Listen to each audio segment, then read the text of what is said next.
بسم اللہ الرحمن الرحیم الذين ينفقون أموالهم بالليل والنهار سرا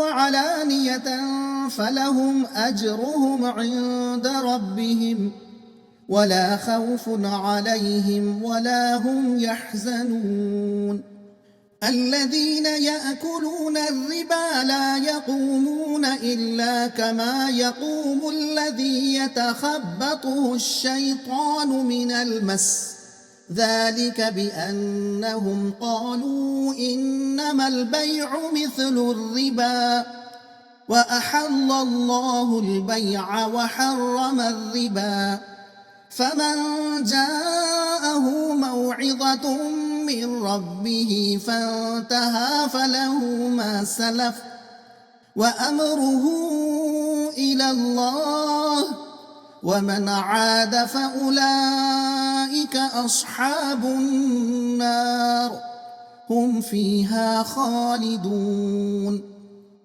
يمحق الله الربا ويربي الصدقات والله لا يحب كل كفار أثيم إن الذين آمنوا وعملوا الصالحات وأقاموا الصلاة وآتوا الزكاة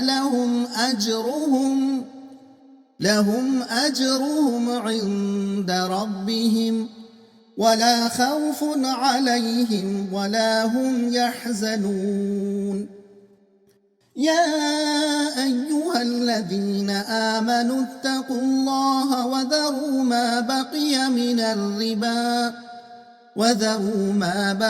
من الربا إن كنتم مؤمنين فإن لم تفعلوا فأذنوا بحرب من الله ورسوله وإن تبتم فلكم رؤوس أموالكم لا تظلمون ولا تظلمون وإن كان ذو عسرة فنظرة إلى ميسرة وأن تصدقوا خير لكم إن كنتم تعلمون واتقوا يوما ترجعون فيه إلى الله ثم توفى كل نفس ما كسبت وهم لا يظلمون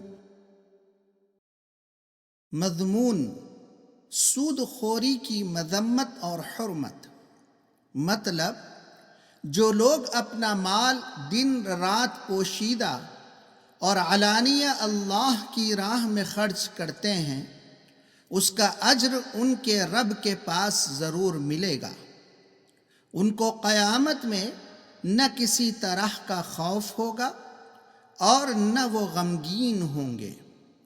لیکن سود خور قیامت کے دن عذاب الہی کی دہشت سے ایسے بدحواس ہو جائیں گے کہ جیسے آسیب کے اثر سے انسان دیوانہ ہو جاتا ہے.